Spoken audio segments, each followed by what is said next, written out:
या चकबंदी की जमीन थी उसमें वो गड़बड़ हो गया, भूदान की हजारों एकड़ जमीन पता ही नहीं कहाँ गया, नदी का कटाव हुआ, नदी इधर से उधर गई, जमीन कहीं से कहीं चला गया, पता ही नहीं चला। और पूरी जो ये राजस्व डिपार्टमेंट है, ये कर्मचारी और कर्मचारियों के साथ जुड़े हुए 4-5 दलाल, जिसको गांव देहात में लोग अटर्नी कहते हैं, इसी पर टिका हुआ है। सरकार के पास लैंड का रिकॉर्ड, उसका मालिकाना हक, उसमें जो जेनरेशनल चेंज है कि भैया बाबूजी नहीं रहे तो किनको मिलना चाहिए, वो हुआ ही नहीं। उसकी वजह से 1/3 जमीन बिल्कुल अनप्रोडक्टिव हो गई, उसका मालिकाना हक डिस्प्यूटेड हो गया। तो पहली समस्या है किसानों की, यहाँ जमीन का मालिकाना हक भूमि सुधार नहीं होने की वजह से नहीं बना, इसलिए भूमि में उसके जो प्रोडक्टिविटी के लिए इन्वेस्टमेंट होना चाहिए, बोरिंग लगना चाहिए, सिंचाई की व्यवस्था होनी चाहिए, खाद, वो कोई कर ही नहीं रहा है। दूसरी किसानों की जो बड़ी समस्या है वो है जल कुप्रबंधन। अब इससे कोसी में आप लोग रहते हैं, आपसे ज्यादा तो कोई नहीं जानता है कि पानी का जो कुप्रबंधन है, बाढ़ बहुत बड़ी समस्या है, इसकी खूब चर्चा भी होती है। लेकिन आपके लिए जानकारी के लिए बता दूं कि बिहार में 50% कृषि योग्य जमीन ही बाढ़ से प्रभावित है।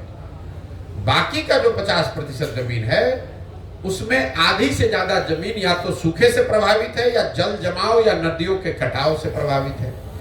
आप लोगों ने कोसी के इस इलाके में अनुभव किया, बाढ़ से जितना नुकसान नहीं हुआ उससे सबसे ज्यादा नुकसान हुआ जब कोसी ने अपना मार्ग बदल दिया। नेपाल से लगते हुए जितने बिहार के जिले हैं, वहां गांव जब हम लोग गए तो पता चला कि बाढ़ तो जब आता है तब आता है, जो नदी आते हैं नेपाल से, छोटी छोटी नदियां हैं, वो हर साल एक नया रास्ता बनाकर आती है, और एक बार रास्ता बदला तो 2-4-5 पंचायत का जमीन परमानेंट खराब हो गया। यही हाल कमोवेश जब आप गोपालगंज से चलिएगा तो गोपालगंज में, सीवान में, छपरा में, वैशाली में, मुजफ्फरपुर, दरभंगा में, समस्तीपुर में, बेगूसराय में, हर पंचायत में सैकड़ों एकड़ जमीन ऐसी है जो वहां जल जमाव की समस्या है, वहां से पानी निकलता ही नहीं। जो चवर जिसको लोग कहते हैं, लख कहते हैं, कई जगह मन भी लोग कहते हैं, पानी लग गया तो वहां अब वो पानी निकलता ही नहीं है। तो या तो वहां एक फसल हो रहा है या वो भी नहीं हो रहा है। तो जितनी बड़ी समस्या बाढ़ की है उतनी ही बड़ी समस्या सूखे की, जल जमाव की और नदियों के कटाव की भी है। सड़क पर आप चलते हैं तो एक साइड पानी लगा हुआ है इसलिए खेत नहीं हो रहा है, दूसरे साइड सूखा पड़ा हुआ है इसलिए खेती नहीं हो रहा है। तो जो जल पानी जो बिहार के सबसे बड़ी ताकत संपदा हो सकती थी, वो आज हम लोग के लिए अभिशाप बनी हुई है। और तीसरी जो सबसे बड़ी समस्या है किसानों की, वो है यहाँ पर अनाज का सही भाव न मिलना। इन सारे परेशानियों के बावजूद जो बिहार में किसान पैदा कर रहा है उसको उसका कीमत ही नहीं मिल रहा है। एक आर्थिक सर्वेक्षण अभी किया गया है जिसमें यह बताया गया है कि बिहार जैसे राज्य में किसानों को उनके फसल का उचित मूल्य न मिलने की वजह से करीब यहाँ के किसानों को हर साल 20,000 करोड़ रुपए का नुकसान हो रहा है। 20,000 करोड़ रुपए का नुकसान हर साल बिहार के किसानों को हो रहा है। जैसे धान का कीमत है 2,090 रुपया, और पूरे बिहार में धान अभी बिका 1,600 रुपया, 1,700 रुपया में। गन्ने का कीमत है करीब 2,100 रुपया, गन्ना बिक रहा है 1600। मकई का कीमत है 2,100 रुपया, बिक रहा है 1600 में, 1700 में। कमोवेश सारे फसल के लिए, क्योंकि यहाँ कोई सहकारिता की व्यवस्था है नहीं, बाजार समिति है नहीं, एफपीओ है नहीं, और प्राइवेट फैक्ट्री रोजगार है नहीं। तो आखिर किसान जो है वो बेचेगा किसको? सिर्फ बिचौलियों को बेच रहा है, और वो 30% 40% नुकसान करके बेच रहा है। तो ये तीन जो समस्या है, भूमि सुधार का लागू न होना, जल संसाधन का कुप्रबंधन, और तीसरा किसानों के फसल का दाम का न मिलना, इन तीन वजहों से बिहार के किसानों की बदहाली है। आपने जो सवाल किया था कि जो सबसे बड़ी समस्या क्या है, यही तीन समस्या मुझे अभी तक, बेरोजगारी और पलायन, शिक्षा व्यवस्था का ध्वस्त होना और किसानों की बदहाली, ये हर जिले, हर पंचायत में अभी तक सामान्य रूप से हर वर्ग में सुनने को मिली है। बाकी तो हर जिले की, हर पंचायत की अलग अलग समस्या है, लेकिन ये समस्या हर जगह है।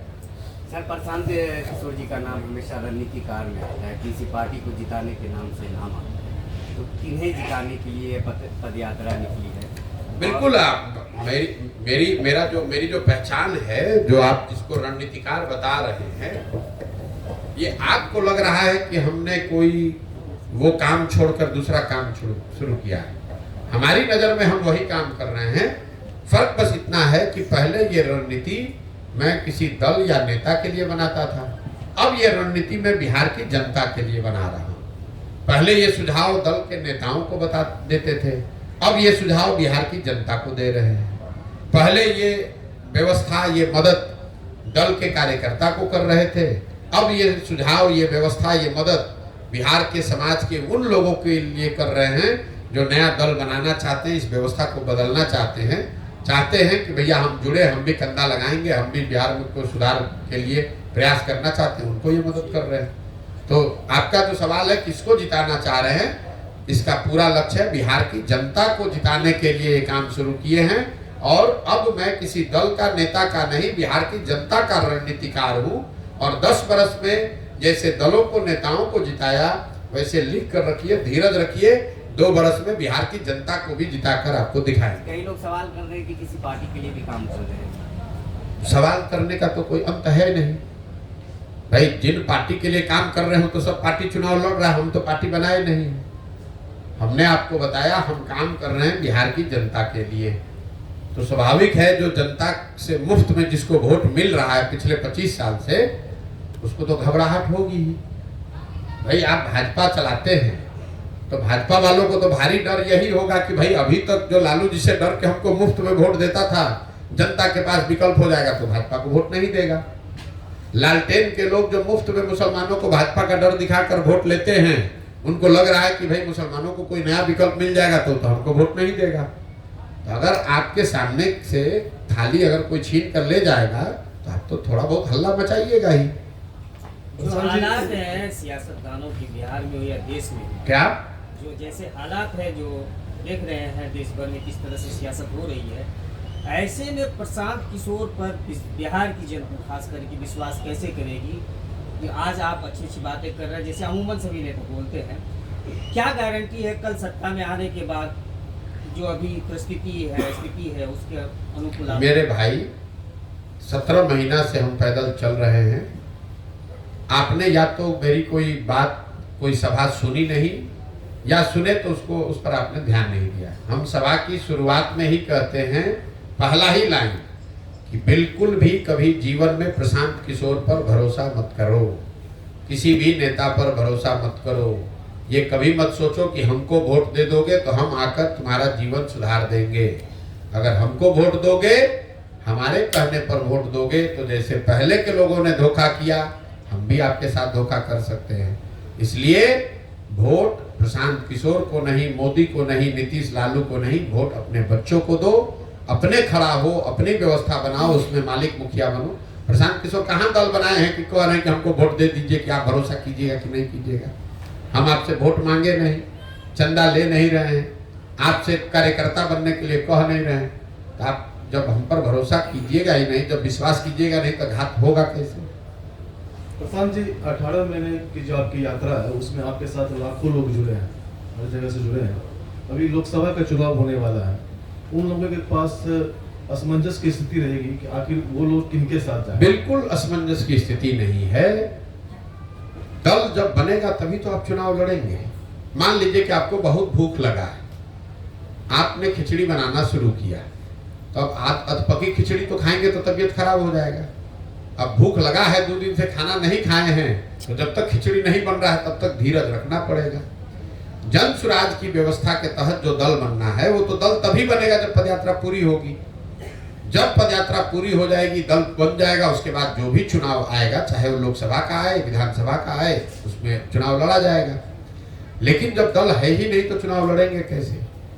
और इसमें वहां आप कह रहे हैं लोगों को असमंजस की स्थिति है, तो इसी असमंजस में तो पिछला 50 वर्ष से आप जी रहे हैं, तो 2 महीना और जिंदा रहिए।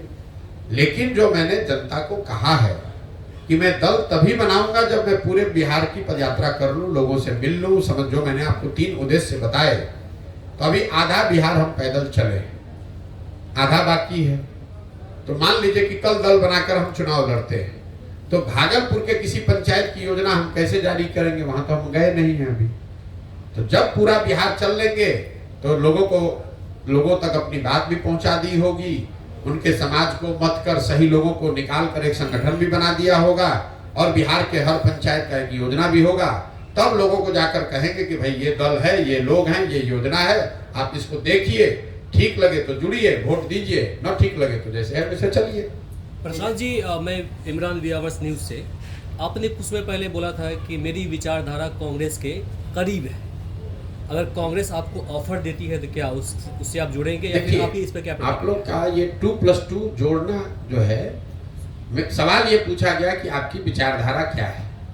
मैंने ये बताया कि अगर हम गांधी को लेकर चले हैं, गांधी के सोच से प्रेरित होकर ये पूरा अभियान चला रहे हैं, तो विचारधारा के आधार पर हमारी विचारधारा वही होगी जो गांधी ने बताया होगा। और इस विचारधारा को आज की कांग्रेस वो दावा करती है कि we represent this ideological space. तो मैंने ये कहा कि अगर मुझे आप किसी में फिट करना चाहेंगे तो मेरी विचारधारा वो विचारधारा होगी जो आज कांग्रेस रिप्रेजेंट करने का दावा कर रही है। मैंने ये नहीं कहा कि कांग्रेस उस विचारधारा को रिप्रेजेंट करती है।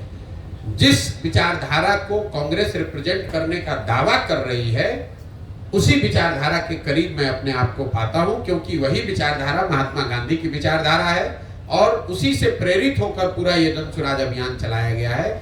आप अभी ये सुने हैं, हम जब से पद यात्रा शुरू किए हैं तब से कह रहे हैं कि ये पूरा जो जन स्वराज अभियान है, ये कहीं ना कहीं आजादी से पहले, अब आजादी से पहले वाला लाइन मिटा मत दीजिएगा, आजादी से पहले की जो कांग्रेस थी, जो महात्मा गांधी की कांग्रेस थी, उस राजनीतिक व्यवस्था, उस विचारधारा को, उस तरह के दल को पुनर्जीवित करने का प्रयास है, अभियान है। और उस नजरिए से आज जो कांग्रेस दावा कर रही है, उसी विचारधारा के करीब आप हमको पाएंगे। इसमें ज्वाइन करने या छोड़ने, भाई कांग्रेस तो बिहार की दुर्दशा के लिए सबसे बड़ी जिम्मेवार पार्टी अगर कोई रही है तो कांग्रेस रही है। लालू जी तो बिहार में एक ही बार अपने दम पर जीत कर आए, बाकी टाइम तो कांग्रेस के ही बैसाखी से वो उन्होंने सरकार चलाई। और कांग्रेस ने 25-30 सांसदों के लालच में कि दिल्ली में बिहार से 25-30 सांसद जीत के जाता रहे, इसलिए उन्होंने बिहार को लालू जी के हवाले करके छोड़ दिया। ऐसा तो है नहीं कि कांग्रेस को पता नहीं था